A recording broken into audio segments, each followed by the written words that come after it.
Kalena dhammat sawanang etamang kalamutamang.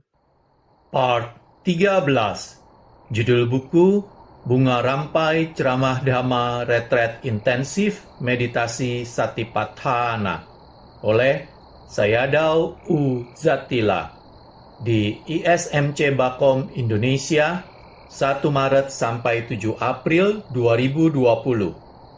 Penerjemah Bahasa Indonesia Sayele Wajira Nyani. Penyunting Bahasa Indonesia Pyong Tet Ngui. Perancang sampul dan foto sampul tim Yasati. Cetakan pertama Oktober 2022. Hak cipta copyright 2022 Yayasan Satipatthana Indonesia Yasati. Penerbit Yayasan Satipatthana Indonesia. Layanan pembaca Indonesia Satipatthana Meditation Center ISMC Jakarta, Jalan Nusaraya, Blok AA1 Nomor 1, Citra 1 Extension Kalideres, Jakarta Barat, Indonesia. Indonesia Satipatthana Meditation Center ISMC Bakom, Dusun Baru Limus, Kampung Bakom, Kelurahan Cikancana, Kecamatan Sukaresmi, Kabupaten Cianjur, Puncak, Jawa Barat, Indonesia.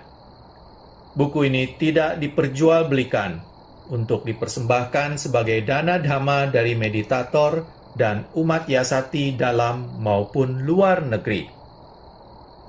Pada video part 13 ini, saya akan membacakan bagian 13 atau bab 13 dari buku ini, yaitu pengamatan terhadap niwarana bagian kedua. Buddha bersabda, para bhikkhu yogi, jika dalam kesadaran muncul tinamidha atau malas dan lamban, Anda mengetahuinya. Ketika Anda tidak memiliki tinamidha, kemudian muncul tinamidha itu, Anda mengetahuinya. Ketika mereka lenyap, Anda mengetahuinya. Dengan cara itu, tinamidha tidak akan datang dan Anda mengetahuinya hal itu. Tinamidha ini biasanya diterjemahkan sebagai malas dan lamban. Pada saat tidak ada tinamidha dalam pikiran Anda, maka pikiran Anda akan jernih dan cemerlang, serta bisa terkonsentrasi dengan baik.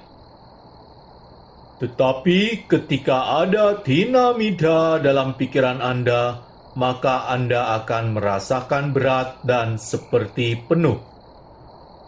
Anda tidak akan bisa melihat pada objeknya.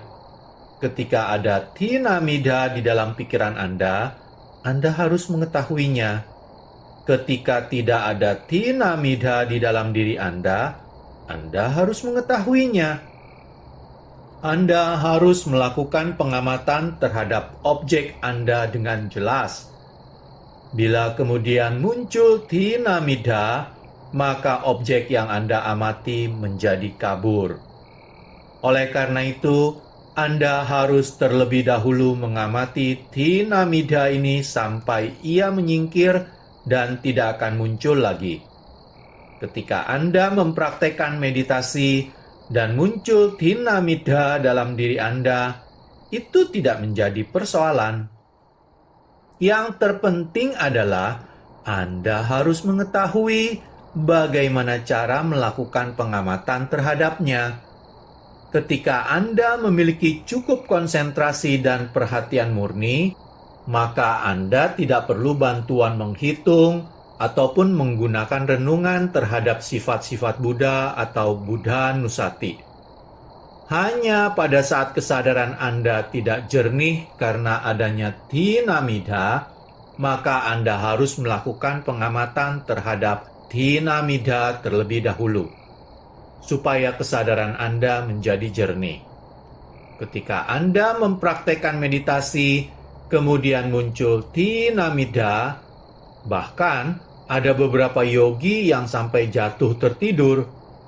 Ketika ia tersadar, ia menyadari benar-benar jatuh tertidur.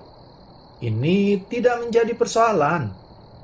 ketika Anda melakukan meditasi duduk ataupun meditasi jalan, apabila Anda telah mencapai kemajuan, maka tinamidha akan berkurang. Dan ketika muncul tinamidha, Anda mengetahuinya. Pada saat meditasi Anda benar-benar telah maju, pada waktu Anda melakukan meditasi duduk maupun meditasi jalan, maka tidak akan muncul tinamidha. Yogi kadang kerap kali tertidur. Apabila hal ini terjadi, maka Anda harus melakukan pengamatan terhadap kegiatan sehari-hari Anda dan meditasi jalan Anda dengan cermat.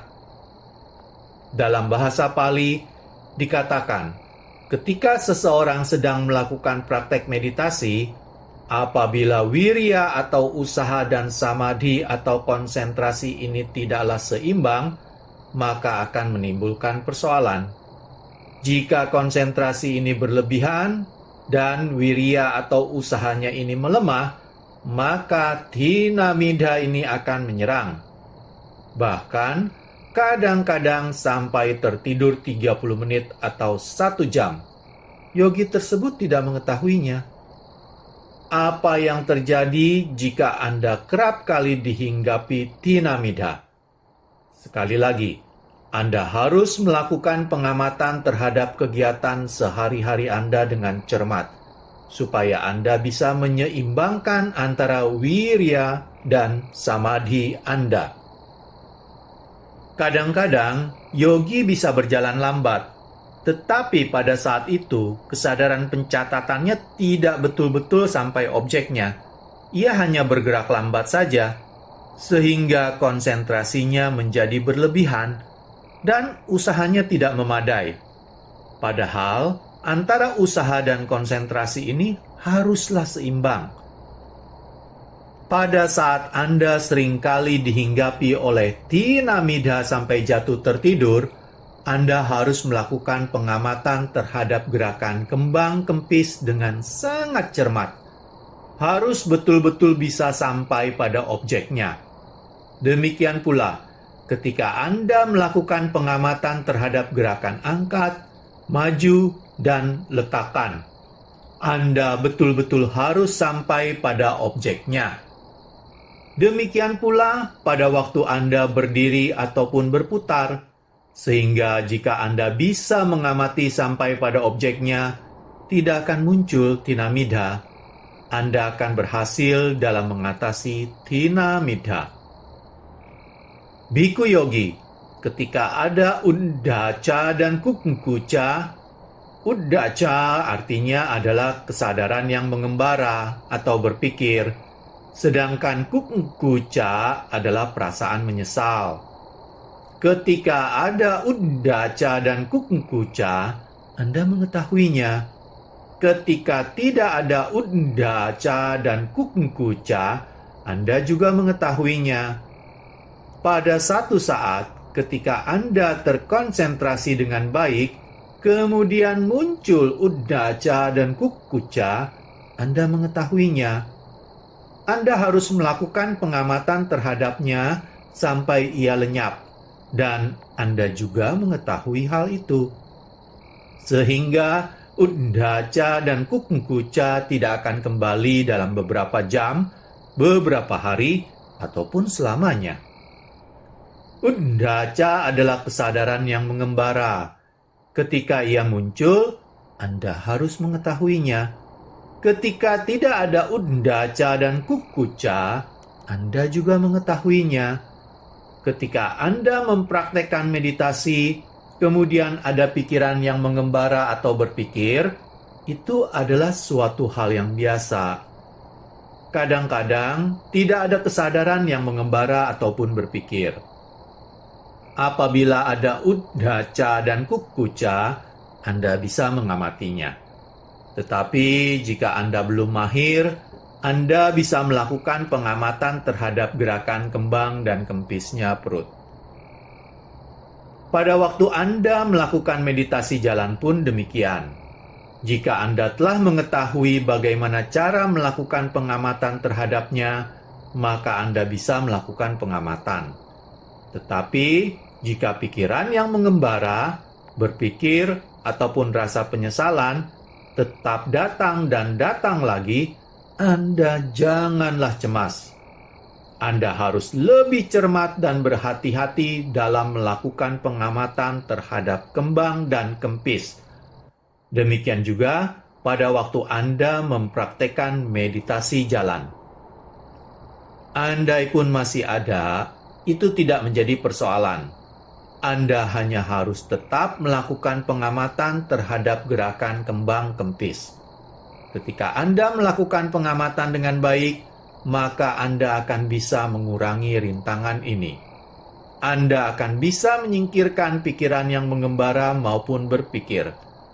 Kalau Anda belum mencapai kemajuan, maka kesadaran yang mengembara, berpikir, ataupun rasa menyesal muncul, Anda melihatnya, Anda janganlah cemas. Seseorang mempraktekkan meditasi, tujuannya adalah untuk mengurangi kesadaran yang mengembara ataupun berpikir. Jadi, Anda jangan cemas ketika itu muncul. Kewajiban Anda hanyalah melakukan pengamatan secara berhati-hati. Anda juga bisa melakukan pengamatan terhadap gerakan kembang dan kempis. Ketika Anda sudah maju, maka pikiran yang mengembara ataupun berpikir ini akan berkurang. Kesadaran yang mengembara, berpikir, ataupun rasa penyesalan ini disebut kilesa atau niwarana samyojana.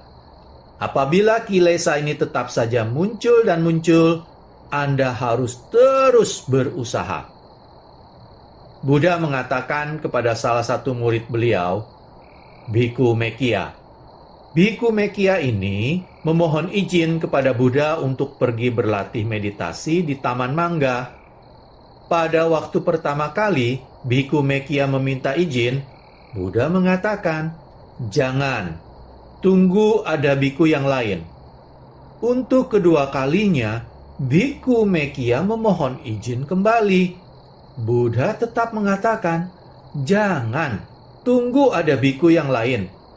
Ketika untuk ketiga kalinya Bhikkhu Mekkiya memohon izin, Buddha mengatakan, "Baiklah." Bhikkhu Mekkiya ini mengira bahwa tempat yang indah, tempat yang sunyi, ini adalah tempat yang baik untuk berlatih meditasi. Bhikkhu Mekkiya ini mempunyai banyak sekali pengharapan, banyak kamma canda dan biapada. Nafsu keinginan dan keinginan jahatnya muncul. Dan pada saat itu, ia tidak bisa mengatasinya. Bhikkhu Mekkiya ini sangat terkejut. Ia berpikir, ia bisa praktek meditasi dengan baik. Dan saat ini ternyata, justru yang muncul adalah pikiran aku salah. Kemudian, Bhikkhu Mekkiya ini pulang kembali menghadap Buddha dan menceritakan apa yang terjadi. Lalu, Bhikkhu Mekkiya ini diminta untuk kembali ke tempat semula, ke Taman Mangga. Buddha menyatakan bahwa pikiran itu, sifat alamiahnya adalah selalu ingin mengembara ke sana kemari. Kesadaran ini selalu bergoyang, selalu bergoncang, sehingga ingin menuju ke tempat-tempat untuk memenuhi kesenangan indrawi. Hanya mereka yang bijaksanalah yang bisa melatih pikiran mereka. Lalu, setelah mendapatkan instruksi dari Buddha, Bhikkhu Mekkiya pergi kembali ke Taman Mangga dan mempraktekkan meditasi kembali.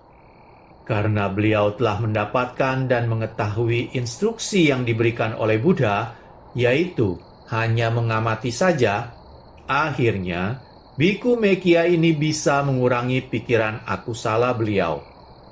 Pada waktu awal, melakukan pengamatan pada pikiran aku salah ini memang cukup sulit. Di sana diperlukan kesabaran. Bisa mengamati gerakan kembung kempis ataupun anapana, juga bisa mengamati batin dan jasmani yang muncul kemudian lenyap. Ada pula anicca, dukkha, dan anatta. Dengan pengamatan seperti itu, kilesa akan berkurang dan berkurang, sampai akhirnya Biku Mekia ini berhasil mencapai seluruh pengetahuan pandangan terang yang berjumlah 16. Untuk bisa mencapai 16 pengetahuan pandangan terang ini, Anda harus mengurangi kilesa. Kalau Anda tidak bisa mengurangi kilesa, maka Anda tidak akan sampai bisa mencapai 16 pengetahuan pandangan terang ini. Para yogi, ketika Anda melihat Uddaca Kukkuca, kesadaran yang mengembara, berpikir ataupun cemas, Anda harus tahu bagaimana cara melakukan pengamatan terhadapnya. Pada saat ada kesadaran yang mengembara ataupun berpikir, jika Anda belum bisa mengamatinya, Anda bisa kembali mengamati gerakan kembang dan kempisnya perut. Ajaran Buddha ini memberikan banyak cara agar bisa bebas dari kilesa atau rintangan. Pada saat Anda melihat kesadaran yang mengembara ataupun berpikir, Anda jangan merasa tertekan. Anda jangan merasa bersedih, menangis, ataupun ingin lari dari latihan meditasi ini. Anda perlu mempunyai keputusan yang mantap, keputusan yang kuat. Anda harus tahu bagaimana cara melakukan pengamatan. Anda harus bisa menjadi majikan atau tuan bagi pikiran Anda. Anda harus melakukannya dengan cara melakukan pengamatan terhadap gerakan kembang kempis, ataupun langkah angkat, dorong, letakkan, sampai Anda betul-betul bisa menuju pada objeknya. Sampai pada objeknya. Dan Anda bisa membebaskan diri Anda dari kilesa. Biku, ketika Anda dihinggapi wicikica atau keraguan-raguan, Anda harus mengetahuinya. Ketika tidak dihinggapi keraguan-raguan, Anda juga mengetahuinya. Pada saat muncul keraguan-raguan, Anda mengetahuinya. Kemudian Anda mampu menyingkirkannya, dan Anda tahu.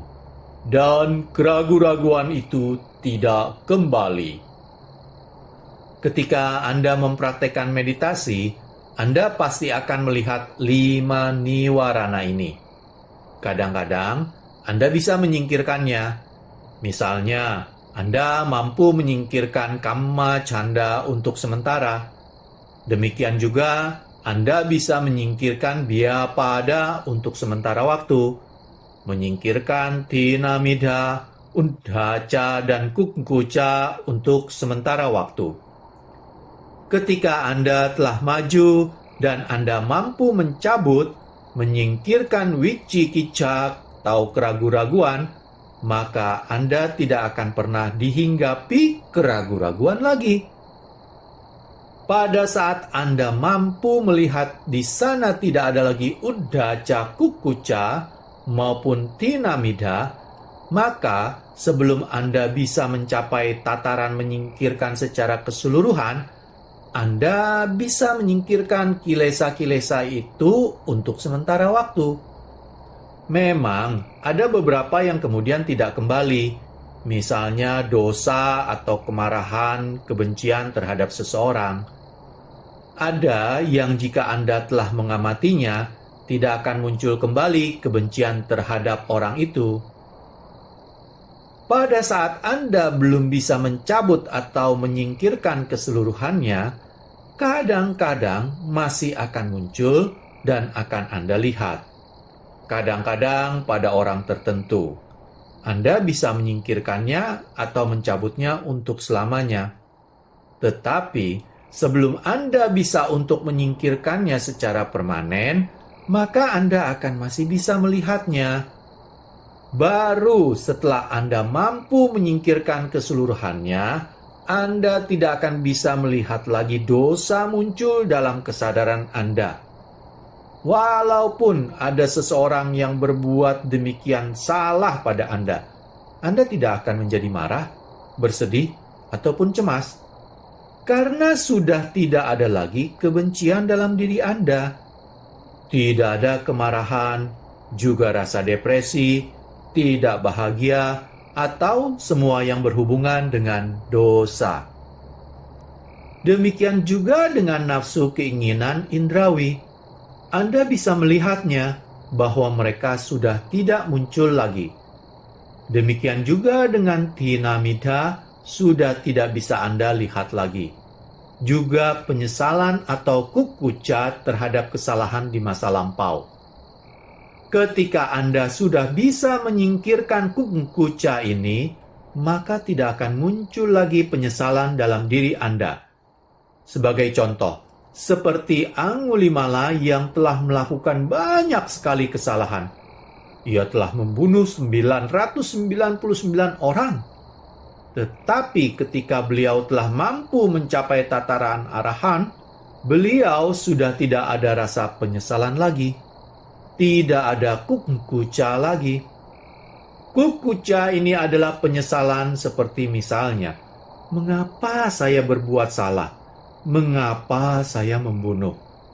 Jika Anda sudah maju dalam meditasi Anda, maka Anda tidak akan lagi dihinggapi oleh perasaan sesal ini. Apalagi jika Anda mampu mencapai tataran arahan, karena arahan itu sudah sama sekali tidak berbuat kesalahan. Bahkan seekor semut yang kecil pun, ia tidak akan membunuhnya.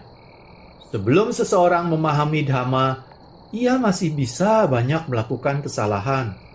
Tetapi ketika ia telah memahami Dhamma, maka ia tidak akan melakukan kesalahan. Maka tidak ada lagi yang perlu disesali.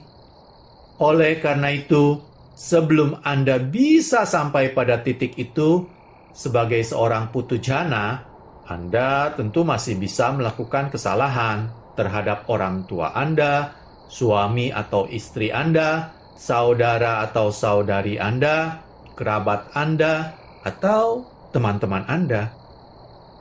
Jika Anda mau mendapatkan kemajuan dalam praktek meditasi Anda harus melakukan praktek seperti yang dijelaskan di atas.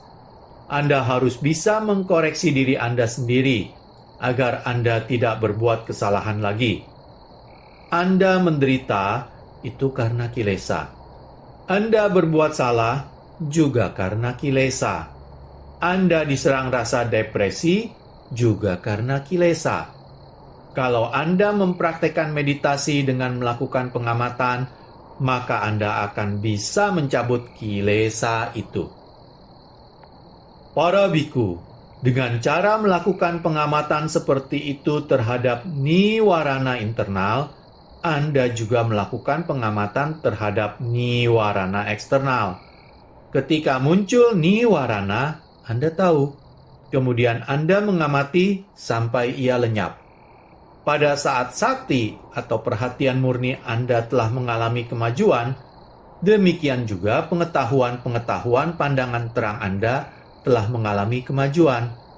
Maka tidak akan ada lagi tanha, mana, ataupun ditthi dalam diri Anda.